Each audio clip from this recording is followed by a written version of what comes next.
पहला सलातीन बाब 20। और अराम के बादशाह बिन हदद ने अपने सारे लश्कर को इकट्ठा किया और उसके साथ 32 बादशाह और घोड़े और रथ थे, और उसने सामरिया पर चढ़ाई करके उसका मुहासरा किया और उससे लड़ा, और इसराइल के बादशाह अखीयब के पास शहर में कासिद रवाना किए और उसे कहला भेजा कि बिन हदद यूँ फरमाता है कि तेरी चांदी और तेरा सोना मेरा है, तेरी बीवियों और तेरे लड़कों में जो सबसे खूबसूरत हैं वो मेरे हैं। इसराइल के बादशाह ने जवाब दिया, ऐ मेरे मालिक बादशाह, तेरे कहने के मुताबिक मैं और जो कुछ मेरे पास है सब तेरा ही है। फिर उन कासिदों ने दोबारा आकर कहा कि बिन हदद यूँ फरमाता है कि मैंने तुझे कहला भेजा था कि तू अपनी चांदी और सोना और अपनी बीवियाँ और अपने लड़के मेरे हवाला कर दे, लेकिन अब मैं कल इसी वक्त अपने खादिमों को तेरे पास भेजूंगा। सो वो तेरे घर और तेरे खादिमों के घरों की तलाशी लेंगे, और जो कुछ तेरी निगाह में नफीस होगा वो उसे अपने कब्जा में करके ले आएंगे। तब इसराइल के बादशाह ने मुल्क के सब बुजुर्गों को बुलाकर कहा, ज़रा गौर करो और देखो कि ये शख्स किस तरह शरारत के दर पे है, क्योंकि उसने मेरी बीवियाँ और मेरे लड़के और मेरी चांदी और मेरा सोना मुझसे मंगा भेजा, और मैंने उससे इनकार नहीं किया। तब सब बुजुर्गों और सब लोगों ने उससे कहा कि तू मत सुन और मत मान। बस उसने बिन हदद के कासिदों से कहा, मेरे मालिक बादशाह से कहना, जो कुछ तूने अपने खादिम से पहले तलब किया वो तो मैं करूँगा, पर यह बात मुझसे नहीं हो सकती। सो कासिद रवाना हुए और उसे ये जवाब सुना दिया। तब बिन हदद ने उसको कहला भेजा कि अगर सामरिया की मिट्टी उन सब लोगों के लिए जो मेरे पैरों हैं मुट्ठियाँ भरने को भी काफ़ी हो, तो देवता मुझसे ऐसा ही बल्कि इससे भी ज़्यादा करें। शाह इसराइल ने जवाब दिया, तुम उससे कहना कि जो हथियार बांधता है वो उसकी मानंद फ़ख्र ना करे जो उसे उतारता है। जब बिन हदद ने जो बादशाहों के साथ साइबानों में मैनोशी कर रहा था ये पैगाम सुना, तो अपने मुलाजिमों को हुक्म किया कि सफ़ बांध लो। सो उन्होंने शहर पर चढ़ाई करने के लिए सफ़ आराई की। और देखो, एक नबी ने शाह इसराइल अखीयब के पास आकर कहा, खुदावंद यूँ फरमाता है कि क्या तूने इस बड़े हजूम को देख लिया? मैं आज ही उसे तेरे हाथ में कर दूंगा और तू जान लेगा कि खुदावंद मैं ही हूँ। तब अखीयब ने पूछा, किसके वसीला से? उसने कहा, खुदावंद यूँ फरमाता है कि सूबों के सरदारों के जवानों के वसीला से। फिर उसने पूछा कि लड़ाई कौन शुरू करे? उसने जवाब दिया कि तू।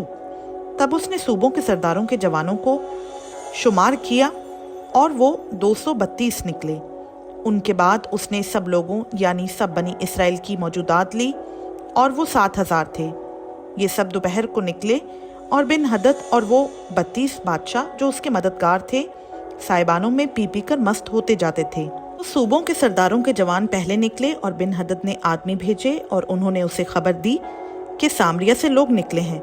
उसने कहा, अगर वो सुलहजू होकर निकले हों तो उनको जीता पकड़ लो, और अगर वो जंग को निकले हों तो भी उनको जीता पकड़ो। तब सूबों के सरदारों के जवान और वो लश्कर जो उनके पीछे हो लिया था शहर से बाहर निकले, और उनमें से एक एक ने अपने मुखालिफ को कत्ल किया। सो अरामी भागे और इसराइल ने उनका पीछा किया, और शाह अराम बिन हदद एक घोड़े पर सवार होकर सवारों के साथ भागकर बच गया, और शाह इसराइल ने निकलकर घोड़ों और रथों को मारा और अरामियों को बड़ी खून रेजी के साथ कत्ल किया।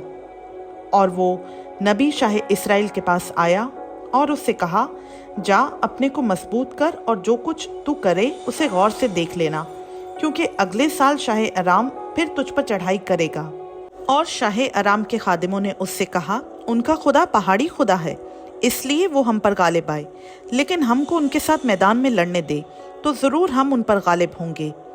और एक काम ये कर कि बादशाहों को हटा दे, यानी हर एक को उसके ओहदा से माजूल कर दे, और उनकी जगह सरदारों को मुकर्रर कर, और अपने लिए एक लश्कर अपनी उस फौज की तरह जो तबाह हो गई, घोड़े की जगह घोड़ा और रथ की जगह रथ गिन गिन कर तैयार कर ले, और हम मैदान में उनसे लड़ेंगे और ज़रूर उन पर गालिब होंगे। सो उसने उनका कहा माना और ऐसा ही किया। और अगले साल बिन हदद ने अरामियों की मौजूदात ली और इसराइल से लड़ने के लिए अफीक को गया, और बनी इसराइल की मौजूदात भी ली गई और उनकी रसद का इंतज़ाम किया गया। और ये उनसे लड़ने को गए, और बनी इसराइल उनके बराबर खैमासन होकर ऐसे मालूम होते थे जैसे हलवानों के 2 छोटे रेवड़, पर अरामियों से वो मुल्क भर गया था। तब एक मर्द खुदा इसराइल के बादशाह के पास आया और उससे कहा, खुदावंद यूँ फरमाता है कि चूँकि अरामियों ने यूँ कहा है कि खुदावंद पहाड़ी खुदा है और वादियों का खुदा नहीं, इसलिए मैं इस सारे बड़े हुजूम को तेरे हाथ में कर दूंगा और तुम जान लोगे कि मैं खुदावंद हूँ। और वो एक दूसरे के मुकाबिल 7 दिन तक खैमासन रहे, और 7वें दिन जंग छिड़ गई, और बनी इसराइल ने एक दिन में अरामियों के 1 लाख प्यादे कत्ल कर दिए, और बाकी अफीक को शहर के अंदर भाग गए, और वहाँ एक दीवार 27,000 पर जो बाकी रहे थे गिरी, और बिन हदद भागकर शहर के अंदर एक अंदरूनी कोठरी में घुस गया। और उसके खादिमों ने उससे कहा, देख, हमने सुना है कि इसराइल के घराने के बादशाह रहीम होते हैं, सो हमको ज़रा अपनी कमरों पर टाट और अपने सरों पर रस्सियां बांधकर शाहे इसराइल के हुजूर जाने दे, शायद वो तेरी जान बख्शी करे। सो उन्होंने अपनी कमरों पर टाट और सरों पर रस्सियां बांधी, और शाहे इसराइल के हुजूर आकर कहा कि तेरा खादिम बिन हदद यूं अर्ज करता है कि मेहरबानी करके मुझे जीने दे। उसने कहा, क्या वो अब तक जीता है? वो मेरा भाई है।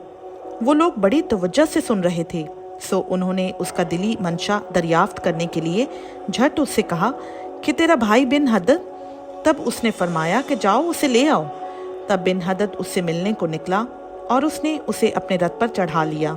और बिन हदद ने उससे कहा, जिन शहरों को मेरे बाप ने तेरे बाप से ले लिया था, मैं उनको फेर दूंगा, और तू अपने लिए दमिश्क में सड़कें बनवा लेना, जैसे मेरे बाप ने सामरिया में बनवाई। अखयब ने कहा, मैं इसी अहद पर तुझे छोड़ दूंगा। सो उसने उससे अहद बांधा और उसे छोड़ दिया।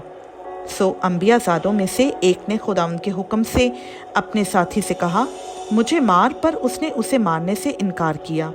तब उसने उससे कहा, इसलिए कि तूने खुदावंद की बात नहीं मानी, सो देख, जैसे ही तू मेरे पास से रवाना होगा, एक शेर तुझे मार डालेगा। सो जैसे ही वो उसके पास से रवाना हुआ, उसे एक शेर मिला और उसे मार डाला।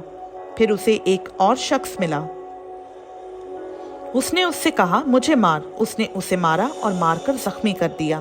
तब वो नबी चला गया और बादशाह के इंतजार में रास्ता पर ठहरा रहा, और अपनी आंखों पर अपनी पगड़ी लपेट ली और अपना भेष बदल डाला। जैसे ही बादशाह उधर से गुजरा, उसने बादशाह की दुहाई दी और कहा कि तेरा खादिम जंग होते में वहां चला गया था, और देख, एक शख्स उधर मुड़कर एक आदमी को मेरे पास ले आया और कहा कि इस आदमी की हिफाजत कर। अगर ये किसी तरह गायब हो जाए तो उसकी जान के बदले तेरी जान जाएगी, और नहीं तो तुझे 1 किंतार चांदी देनी पड़ेगी। जब तेरा खादिम इधर उधर मसरूफ था, वो चलता बना। शाह इसराइल ने उससे कहा, तुझ पर वैसा ही फतवा होगा, तूने आप इसका फैसला किया। तब उसने झट अपनी आंखों पर से पगड़ी हटा दी, और शाह इसराइल ने उसे पहचाना कि वो नबियों में से है। और उसने उससे कहा, खुदावंद यूँ फरमाता है, इसलिए कि तूने अपने हाथ से एक ऐसे शख्स को निकल जाने दिया जिसे मैंने वाजिबुल कत्ल ठहराया था, सो तुझे उसकी जान के बदले अपनी जान और उसके लोगों के बदले अपने लोग देने पड़ेंगे। सो शाह इसराइल उदास और नाखुश होकर अपने घर को चला और सामरिया में आया। खुदावंद का पाक कलाम का पढ़ा, सुना, समझा और कबूल किया जाना हम सबों के लिए बाइस बरकत हो। आमीन।